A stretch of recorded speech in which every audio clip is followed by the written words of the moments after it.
경제부총리께 좀 질의하겠습니다. 네.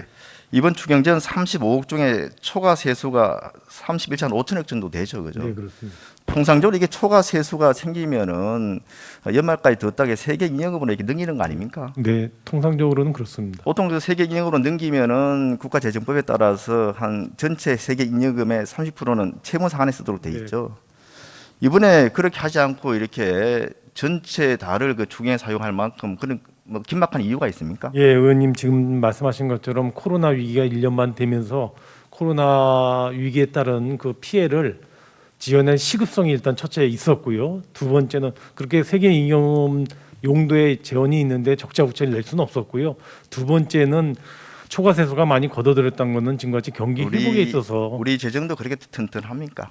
그렇지 않습니다만은 그 적자 부채 내는 것보다는 있는 재원을 쓰는 것이 훨씬 낫다고 판단을 했습니다. 한번 그 긴급성과 우리 재정 건전성에 대해서 한번 살펴보겠습니다. 먼저 긴급성, 저게 지금 지난 3월에 1차 추경 때 편성한 주요 사업들입니다.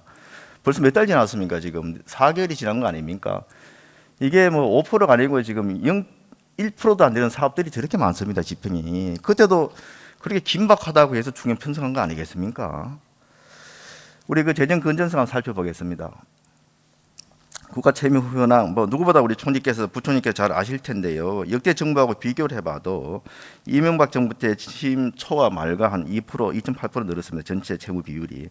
그런데 문재인 정부 때는 거의 10% 지금 아직 다 끝나지도 않았는데 지금 늘은 상태입니다. 그 절대 액수로 봤을 때도 보면은 이명박 정부가 180조 늘었는데 현재 문재인 정부 410조가 늘었습니다. 그 사이에 이명박 정부 박근혜 정부 합친 액수보다 현재 문재인 정부의 늘은 채무액이 더 많은 상황입니다. 자, 그 이렇게 국가 채무가 늘어가지고 국민 부담도 지금 갈수록 늘고 있습니다. 지금 뭐 국가 채무 시계를 보면은 1초에 305만 원씩 증가한다고 합니다. 내년에는 국민 1인당 채무가 2천만 원을 좀 돌파하게 생겼습니다. 이거 어떻게 해소할 겁니까? 이게 감당이 됩니까? 예, 의원님 지금 말씀하신 대로 뭐 국가 아무래도 저 위기 상황에서 재정의 역할하다든가 채무가 지금 말씀하신 대로 좀 과거보다는 좀 가파르게 오르는 게 있습니다.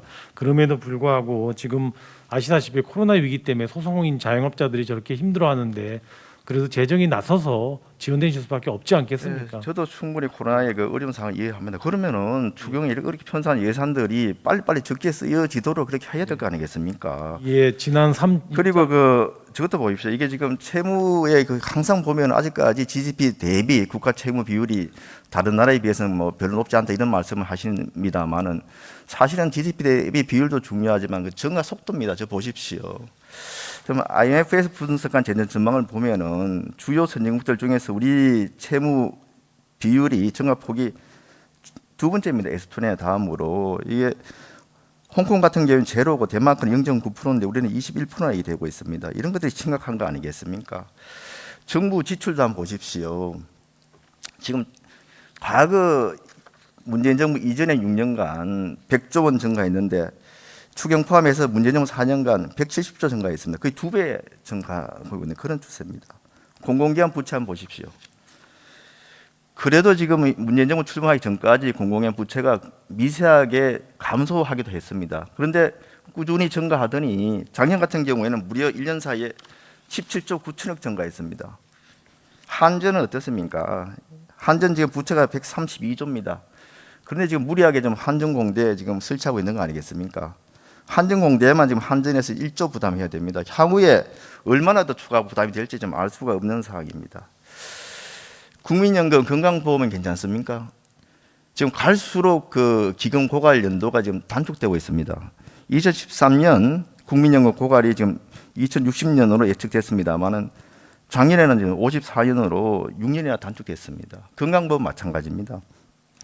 근보재중 그 적립금이 2018년 20조가 넘던 것이 작년에는 10조 원대로 떨어졌습니다. 부총리님, 이대로 놔둬도 지금 국민연금 건강보험 문제 없습니까? 네, 의원님 뭐 국민연금하고 건보는 뭐 1, 2년 운영할 게 아니기 때문에 운영해 나가면서 저는 여러 가지 제도 개선이 개혁이 같이 병행이 지금 현 정부에서 여기 제도 개선 한 거 있습니까? 뭐 이미 국민연금은 지금 국회에 제출해 놨지 않습니까? 2018년 제출했던 거 지금 아직까지 지금 그러니까. 서랍 속에 좀 처박혀 있는 거 아닙니까? 그러니까 그거는 그 뭐 정부만이 아니고 정부하고 국회하고 협의해서 이 의지가 없는 거 아니겠습니까? 지금 여당의 의석수로 봤을 때는 의지만 있으면 좀 못할 게 뭐가 있겠습니까? 예, 저는 뭐 국민연금 같은 경우는 저 전번에 정부가 제출한 안을 토대로 국회하고 협의가 있어야 된다고 생각을 합니다. 그래도 노무현 정부 때는 국민연금 개혁했고 박근혜 정부 때 그 공무원연금 개혁한 거 아닙니까? 미리미리 저런 거 해둬야 되는 거 아닙니까? 이 인기만 따져서 얘기하니까 그런 거 아니겠습니까? 지금 얘기를 그 검토 보고서에도 나와 있습니다만은 코로나 위기 상황에 따라서 여러 가지 재정 확장을 하면서도 또 한편으로는 그 이후에 재정 안전화 프로그램을 지금 각국에서 하고 있습니다. 우리 지금 하고 있습니까? 예, 뭐저 의원님 그 국가 채무 또는 재정 건전성 관련해서는 이미 뭐 재정 인식도 제가 국회에다 내놨고요. 앞으로 총량적으로 지출 관리라든가 또는 세입 기반 확충 같은 것도 정부가 나름대로 지속적으로 해오고 있고 앞으로도 저는 그게 더 속도가 빨라져야 되지 않을까 생각이 듭니다. 정말 그 우리 정부 재정을 총괄하는 수장 아니겠습니까, 부총리께서 우리 그 재정 파탄을 막는 좀 마지막 보루로서 제대로 역할을 해주시기 바랍니다. 지금 당장 이번 추경만 하더라도 재난지원금 관련해서 소득 하위 80%로 돼 있는 거 전 국민 투자하고 여당 지금 투자하고 있는 거 아닙니까? 그거 끝까지 버틸 수 있습니까? 예, 뭐 정부는 정부가 판단해서 일단 국회에 지출해서요. 뭐 하여튼 국회 의견도 제가 더 들어보도록 그렇게 하겠습니다.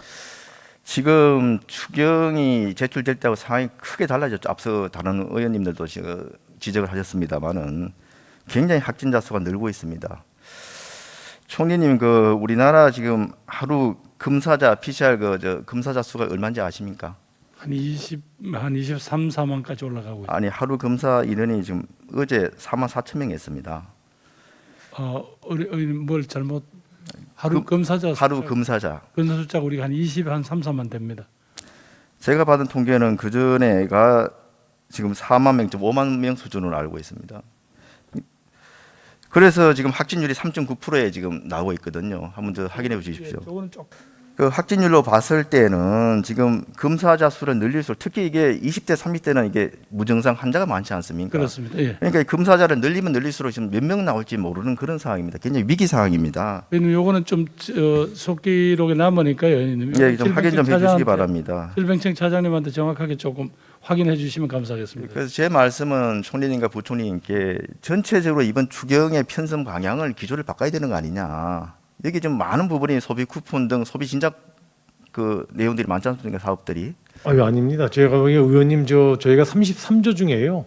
뭐 소비와 관련되는 건 저는 그렇게 많지 않다고 보고요. 대부분 사실 그 재난지원금도 소비 진작으로 볼 수 있는 거 아닙니까? 그렇지 않습니다. 저는 뭐 그렇게 생각하지 않습니다. 그게 소비 진작용으로 국민지원금을 준 건 아니고요. 아까 말씀드린 것처럼 사실 소상공인들은 집중적으로 이렇게 피해 지원을 드리지만은 그렇지 않은 다른 업종까지 포함해서 그런데 이번에 그 재난지원금 주는 거에 있어가지고도 저는 그 기준에 대해서 상당히 저는 문제점을 좀 지적을 하고 싶습니다. 지금 31조 5천억 초과 세수인데 초과 세수가 주로 어떤 세은에서 나왔죠? 뭐 법인세라든가 또는 뭐 종부세를 포함하는 자산세라든가 법인세, 소득세에서 많이 늘었죠. 예 그렇습니다. 이게 뭘 의미합니까? 소득이 늘었다는 거 아닙니까? 수입이 늘었다는 거 아닙니까?